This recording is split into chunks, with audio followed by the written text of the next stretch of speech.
Hey everyone, welcome to Hollywood Hills once again as we bring you up to speed on what is going down in the world of bike racing. This is going to be an interesting one. We have been out there in the wild world of the shops, some of the workshops and everything, and you've seen that we have partnered up with Justin out there at CW Cycle Works. We already did the intro video a couple of weeks back. Then we did the SAG setup. That was very cool, and I learned a lot as well. Fun to do the project with Justy as well, and nice to see him getting relaxed and he knows how the media process is working with us here at Hollywood Hills. Very fun to work with him. Then he came up with the idea. He says, look, one of the aspects that they do at CW, which sets them aside from everyone else, is they will go out, set a rider up, let him test their own equipment. Because remember, Justy is very rock and roll with the Öhlins equipment. So he actually has a set of forks and a rear shock that he allows his clients or potential clients to use to see if it's going to be a good fit for them, gets them set up, gets them rock and roll. And we were lucky enough to get invited along to Rhino Park, and he had a good setup session. In fact, so good that it looks like we're going to see Öhlins underneath our very own Alain De Toy. Alain's on the way up at the moment. He was one of those guys that was just tickling getting himself last year and the year before inside the top sixes in the OR2 Pro-Ams. Now he is chasing the big podiums at the moment. He says the last thing that he needed was the rock and roll setup on his suspension, and it looks like he's pulled the pin. CW hooking him up. This is what went down out at Rhino Park, and this is how Alain got to look factory fly.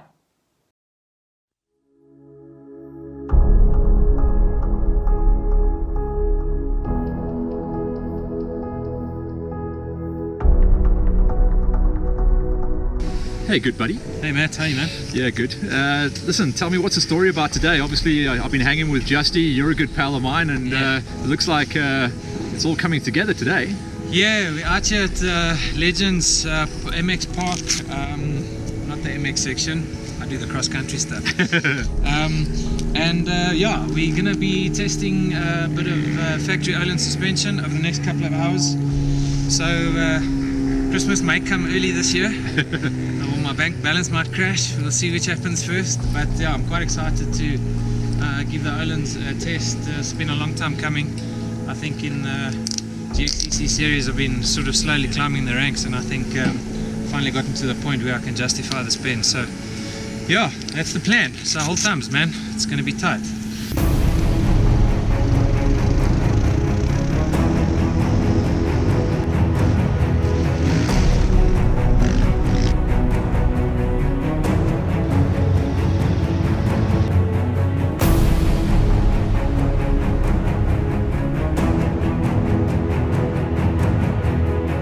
Alain, back in, you've obviously this morning you went out, burned your laps on your stock suspension or your current suspension. Yeah. We just changed out the front end. How are you feeling? I'm feeling good, man. I actually pushed it harder than I expected to, so I came back, hands were a little bit tingly. I was out of breath. I didn't expect to be. It's always a challenge when you ride by yourself, but I think one of the initial things I noticed is the front end is a lot more stable. That feedback through the handlebars has been tamed. I don't have that massive hit that I've been complaining about for the longest time. So it gives me the ability to push. So yeah, within the first 5 minutes I was able to get a little bit aggressive, more than I would normally do on my own anyway. And then when we got into the faster stuff, bike seemed stable, and yeah, it's now highlighted what's wrong with the rear. So I think what's next is we're going to put the rear on to see how we can fix that up. But yeah, so good so far.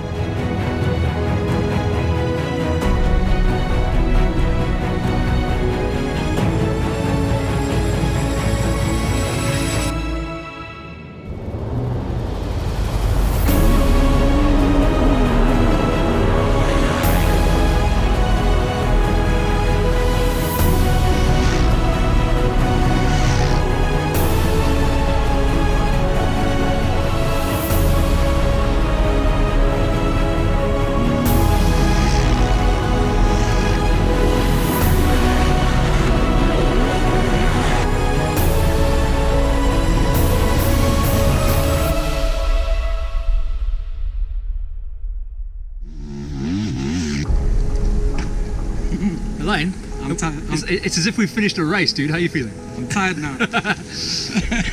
All right, so I mean, the whole day has been about testing. Justin's had the Öhlins on there. We've been clicking and testing and running around after you. I mean, a straight question: did it work? It worked. Yeah, definitely. I think one of the first things I noticed when we put the forks on this morning is those initial hits on the top of the stroke. That's gone, so it's smoothened out those spikes. The feedback through the handlebars, that's gone away, so I don't have that anymore, which means I can put the hammer down quicker into and exiting corners and on the chop down straights. Then brought it back in, did a couple of click settings just to get dial in a bit more comfort, and went out again for a lap or two. That fixed the problem, so that sorted out the front end. Then we put the back end on, that kind of stabilized the bike a little bit more, because after I had the front on, the back was a bit squirrely with the standard shock on. And then when we put the Öhlins shock on the rear, that stabilized the squirreliness, so the bike tracked better. I could pull rut, stay in the rut, and I wouldn't have front wheel pop out of the rut, that kind of thing. And also it gave me the confidence to now hit things a lot harder than I normally would.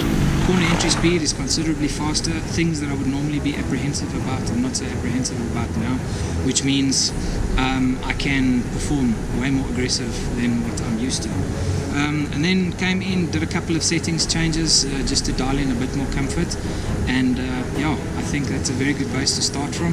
So as an overall package, I think it's a pretty cool thing to be able to rock up here on a day, do a couple of hours of testing and find comfort front and rear without too much effort other than just timing the saddle and leaving the thinking to Justin. And with Justin in mind as well, looked like you guys were able to speak the same language, which is fun as well. Yeah, 100%. I think one of the things I was trying to get across, which I think he noticed, is I'm quite technical, and I've taken a lot of time over the years to learn what I need to learn to be able to articulate to a technical mind how to solve my problems. And I think it was good communication. I was able to get those messages across, and he was able to interpret that in terms of settings. And it's made for a very stable, very confident, inspiring day on the saddle. Justy, it's been a great day out here, and testing is what it's all about, to get the message across, but also getting those new machines and everything going well. Looked like everything went down the pipe exactly how it meant to. Yes, it was. It's always great doing testing with customers, and that gives them the feedback of what is out there and what is available. And it's nice dealing with guys that they want something better, they want to get something. They are more technically inclined, they want more explanations, they want answers, they want to be educated a little bit more about their suspension, what they can get out of it, and what else is out there. Öhlins has a lot to offer, with it comes to a great product and setup.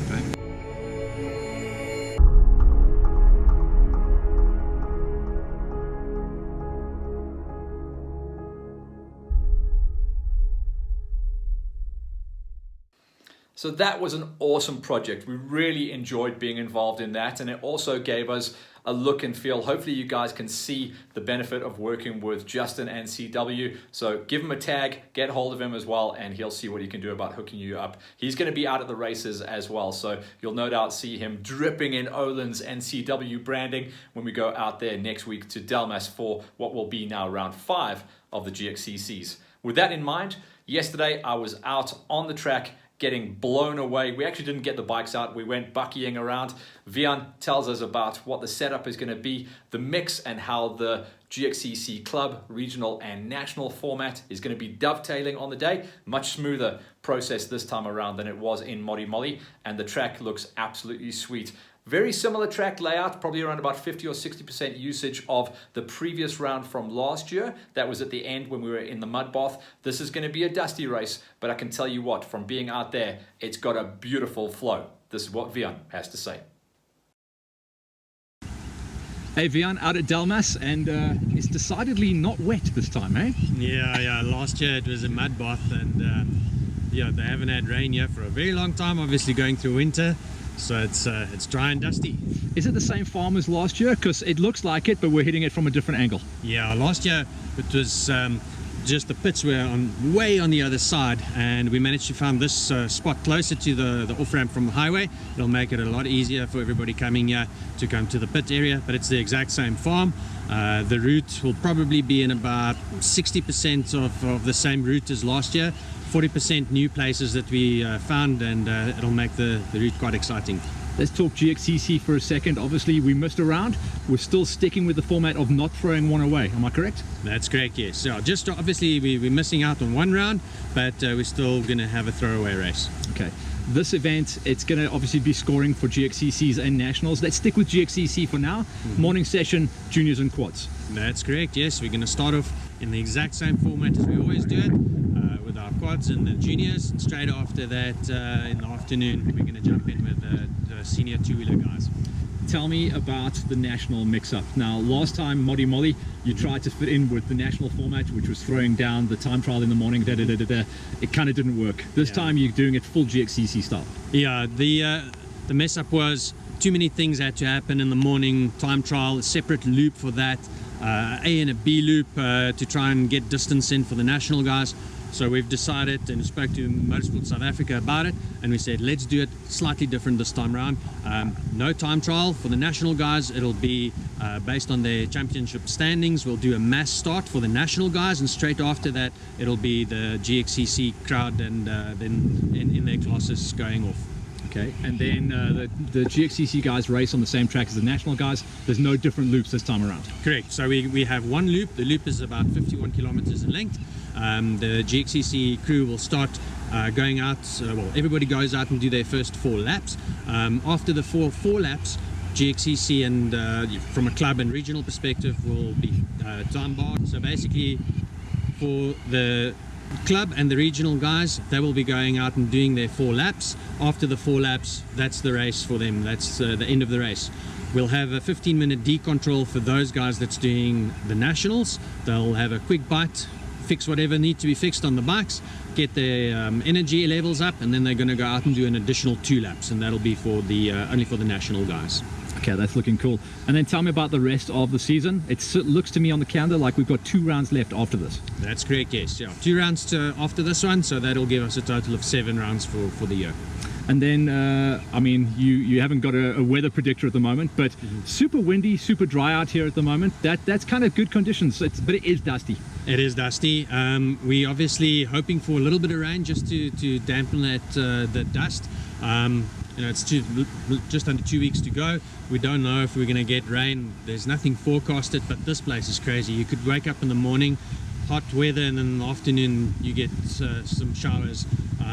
One day the wind blows, and the next day it's scorching hot and absolutely no wind. So we're hoping for a little bit of rain just to settle things. Now, we had low numbers at the previous round of the GXCCs, and kind of that was because it was right smack bang in the middle of winter and it was freezing cold. So we're hoping for bigger numbers this time around. Yeah, absolutely. So obviously that was out in Ventersdorp. It's not too far away, but I think because of winter, people said, let me just stay in bed. But there was also the concern around COVID. It was just before that level 4 lockdown. We're now in a safer position. We see that the numbers are declining for COVID. Hopefully everybody is going to be sensible about it and come out and enjoy the race. We want to see that 300 plus mark again. So thanks to Vian for hosting us and taking time out of his very valuable schedule as well. The boys are working super hard out there on the course. It is going to be primo. I would love a little bit of rain to come down, but I don't think it's going to happen. I think we're a little bit early in the season to see the rain. But get those entries in, guys. This is super important. This is the now round 5. There is going to be a 7-round championship this season. There's going to be 1 throwaway. So if you want those points and you want to come and race one of the best laid out and flowy tracks, it really looks like it's going to be a perfect day of racing. It's going to be the quads and juniors in the morning and the national and rest of the motorcycle categories racing in the afternoon, all using the same main loop, the big 50 and the kids on the little 15. It's going to be an absolutely awesome one. Me and the LiveX boys can't wait to get out there, get those entries in, guys, and we will see you once again. It's been taking a long time to say this, on the line.